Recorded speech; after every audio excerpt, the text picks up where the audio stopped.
First stop, ang isang farm na may ekta-ektaryang puno ng pili.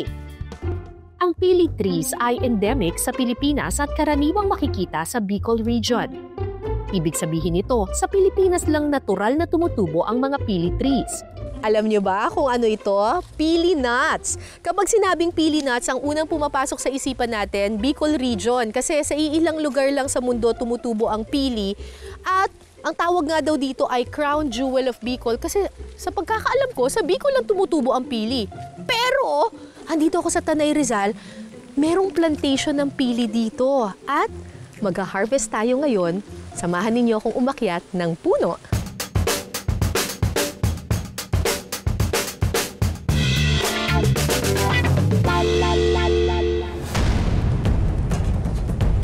Madulas daw po kasi yung branches ng pili.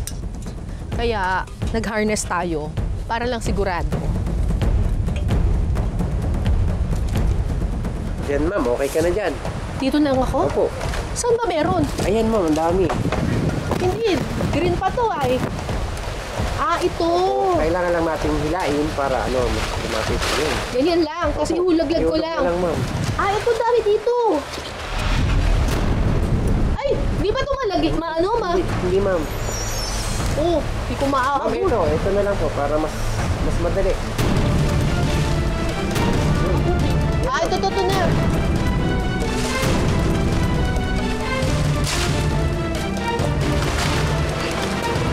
Saan pa?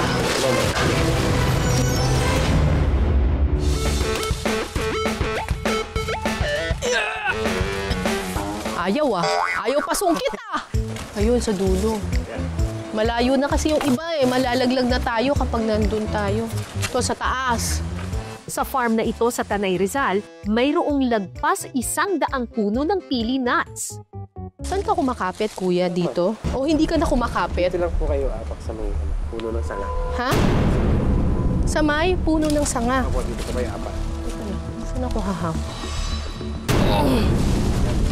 Kasi natatakot ako, baka mabuwal to. Hindi pala, ma.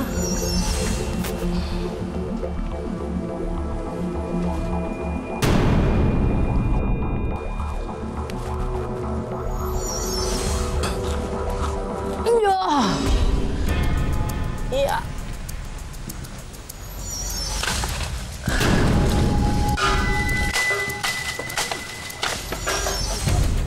Madami kaya?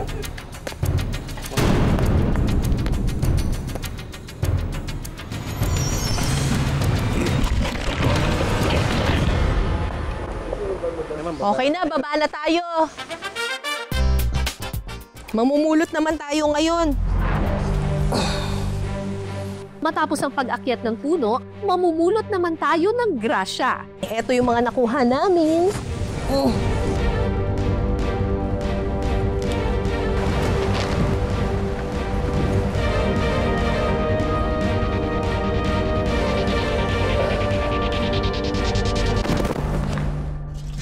Ang mga pili na nakuha natin, hindi pa raw agad makakain. Dahil kailangan pa itong ibabad sa tubig ng magdamag para lumambot ang balat. At saka itong babalatan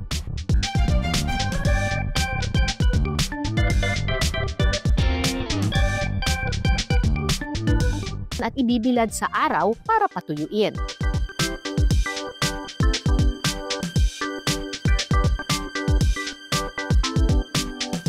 Kapag tuyo na ang mga pili, pwede na itong hatiin sa gitna. Kasi napakatigas nitong pili nut, kailangan buksan natin siya, tapos kailangan pang i-roast. Opo. Okay, so paano po ang pagbubukas? Pataga po ma'am, paitak talaga. Yan, ganyan lang. Tapos po, ito, pwede nang kainin yan. Pwede na po, pero i-roast muna natin para mas Para mas masarap. Sarap kainin.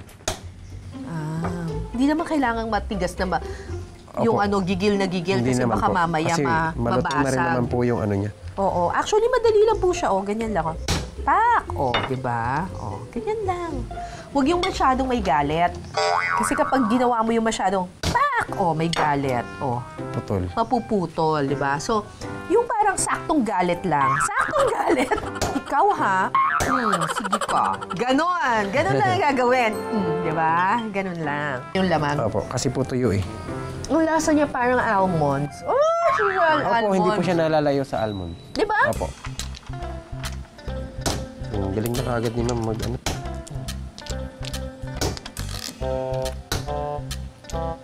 This is so therapeutic. Ang mga nabiyak na pili, ibababad naman sa mainit na tubig sa loob ng 5 minuto. So, pagkatapos ng 5 minuto na pagbabad sa mainit na tubig, mainit pa rin siya. Ay, ang init pa rin. Ito, pwede na natin balatan. Opo. Tignan natin ngayon. Ayan, oh, mas madali na siyang balatan. Oh, diba? Natatanggal ka agad. Hindi katulad kanina, kinukutkot isa-isa. Opo. Ay, ang galing.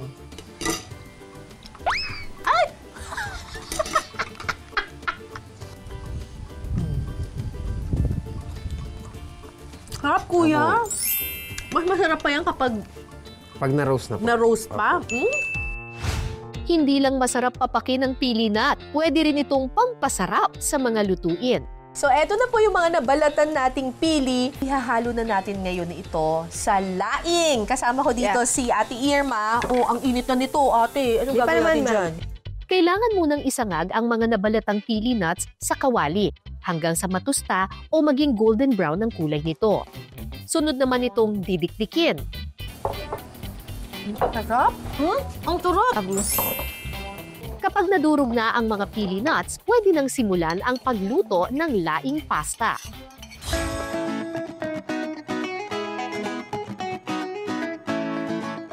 Sa kawali, magigisa muna ng bawang, luya, sibuyas at baboy. At saka ihahalo ang balaw o ang pampalasa mula sa Bicol na gawa sa bagoong alamang. So, ito po yung balaw.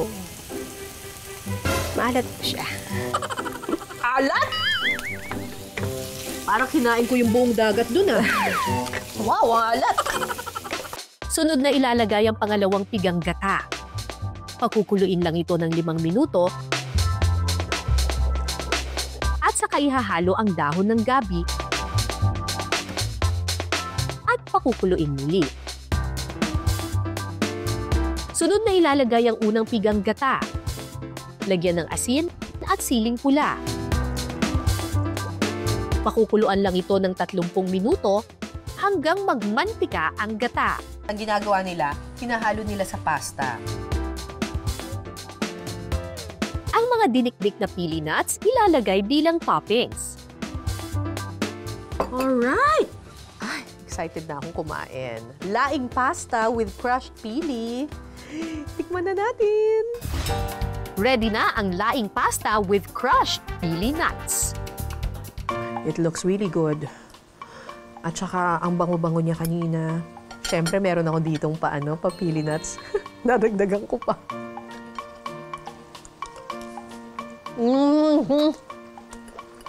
Napakasarap.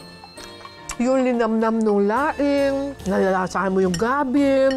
Yung pili nuts, para siyang pangdagdag crunch ba? Ang sarap naman ito. Kalain mo yung laing pala, hindi lang pala sa kanin masarap. Pwede rin pala sa pasta, tapos talagang yung pili, added flavor, added crunch. Winner!